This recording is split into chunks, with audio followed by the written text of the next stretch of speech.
For decades, the Leopard 2 has been considered the gold standard of European main battle tanks. From Germany to the Netherlands, from Poland to Finland, it has formed the backbone of many NATO armies. In Northern Europe, the Leopard 2 has become more than just another piece of heavy equipment. It is the central pillar of land warfare strategy in a region defined by forests, frozen lakes, and long winters. With the arrival of the Leopard 2A7 and the new 2A8 variant, the question is not whether the tank still has relevance, but how it adapts to a battle space dominated by drones, long-range precision fires, and the harsh environment of the Arctic. The Leopard 2A7 is not a completely new tank, but a culmination of decades of upgrades. It mounts the 120mm L55 smoothbore gun, capable of firing advanced kinetic penetrators and programmable ammunition. Its modular armor packages provide significant protection against both kinetic rounds and tandem charge warheads. The fire control system integrates modern thermal sights and laser rangefinders, allowing crews to identify and engage targets in day, night, or adverse weather.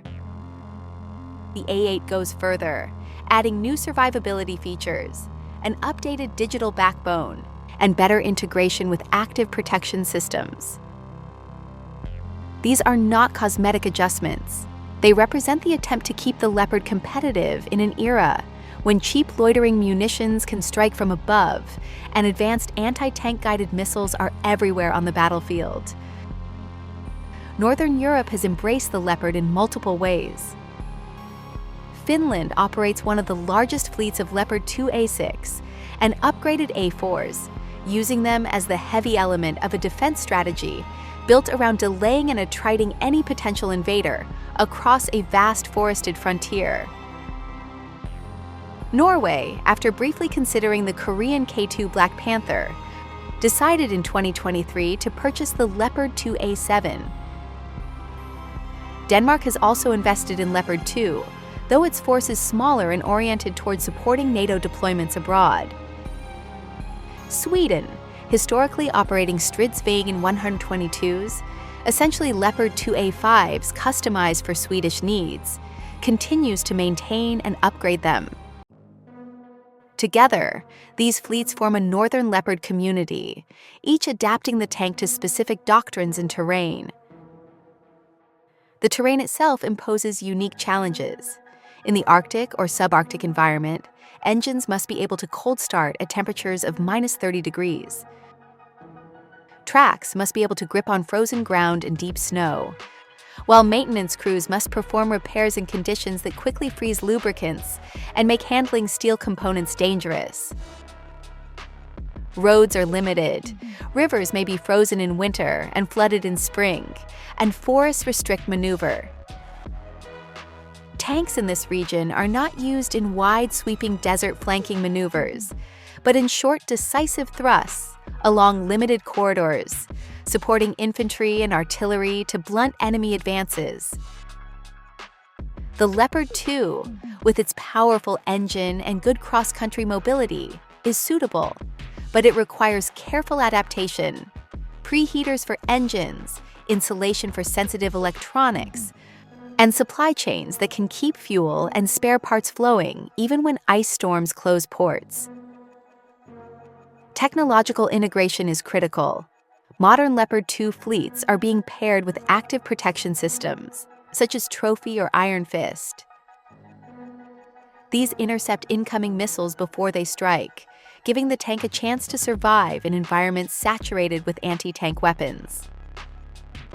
In addition, network connectivity has transformed the Leopard from an isolated fighting vehicle into a node in a larger kill chain.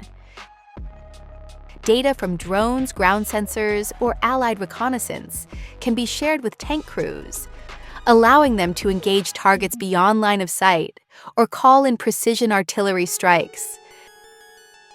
The tank is still the centerpiece of armored warfare, but it now acts less as a lone duelist and more as part of a combined data-driven ecosystem.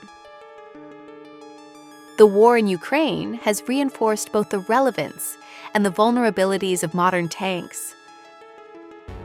Leopards delivered to Ukraine have demonstrated their firepower and protection, but they have also suffered losses when operating without sufficient air defense, artillery, or reconnaissance support. For the Nordics, the lesson is clear. Tanks are indispensable, but only if embedded in a comprehensive system that includes drones, precision fires, and layered air defense.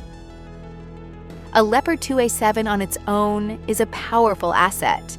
A Leopard 2A7 connected to artillery, UAVs, and counter-drone measures is a battlefield multiplier.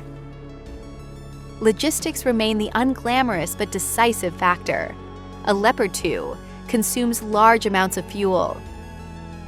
Spare parts for engines, transmissions, and tracks are heavy and need secure supply lines.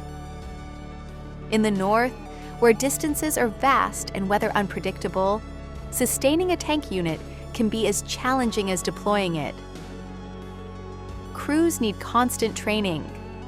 Recovery vehicles must be able to tow 65-ton machines, and field workshops must be equipped to handle breakdowns in freezing temperatures.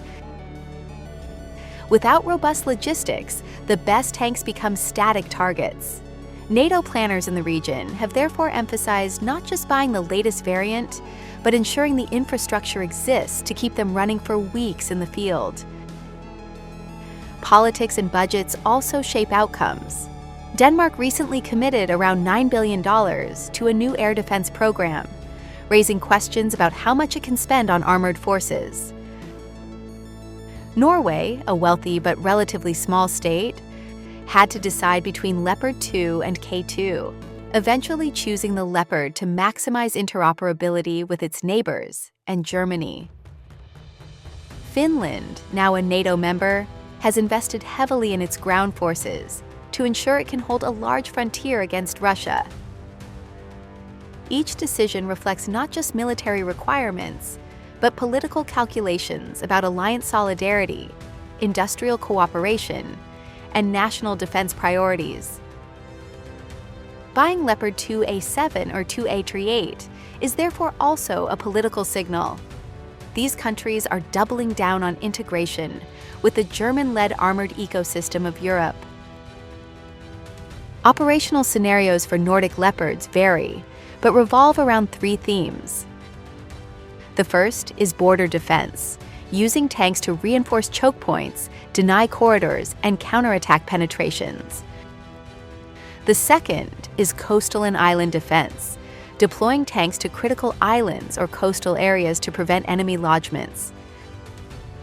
The third is deterrence, keeping visible tank formations as a signal to Moscow that any incursion would be costly and contested. In all cases, the role of the tank is not to fight alone, but to anchor combined arms groups that include infantry fighting vehicles, artillery, engineers, and increasingly drones. Future challenges loom. Drones, loitering munitions, and electronic warfare complicate the survivability of even the best protected tanks. The economics of war are changing. A swarm of cheap drones can destroy assets worth millions. Active protection systems and counter-drone suites may buy time, but they are not perfect. Moreover, supply chains for advanced optics, electronics, and engines are vulnerable to geopolitical disruptions. For small countries like Denmark or Norway, reliance on foreign suppliers remains a structural risk. Nordic states will need to balance the prestige and power of fielding Leopard 2A7 or 2A38 with investments in resilience, redundancy, and complementary systems. In the end, the Leopard 2A7 and 2A38 represent both continuity and transformation. Continuity, because the Leopard remains the heavy punch of NATO armies, a design that has proven adaptable for over 40 years. Transformation, Because in the Nordic context, these tanks are no longer just armored spearheads, but central nodes in a digitized cold-weather alliance-integrated defense system. They will not operate as lone knights on the battlefield, but as heavily armored hubs connected to sensors in the sky and fires on the ground. Their success will depend less on the thickness of their armor plates and more on how well they are integrated into a multi-domain concept of operations. For the Nordic states, investing in Leopard 2A7 or 2A8 is not only a technical decision. It is a statement of strategic intent, a commitment to remain at the forefront of European defense, to ensure that their geography is defended not by outdated relics, but by modern, adaptable, networked armored forces. As debates continue about the next generation of tanks, the Franco-German MGCs or Rheinmetall's Panther, the Leopard 2 remains the here-and-now solution. It is the steel backbone of the North, a machine whose presence in snowy forests and frozen plains serves as a reminder that even in the drone age, the main battle tank has not yet written its final chapter.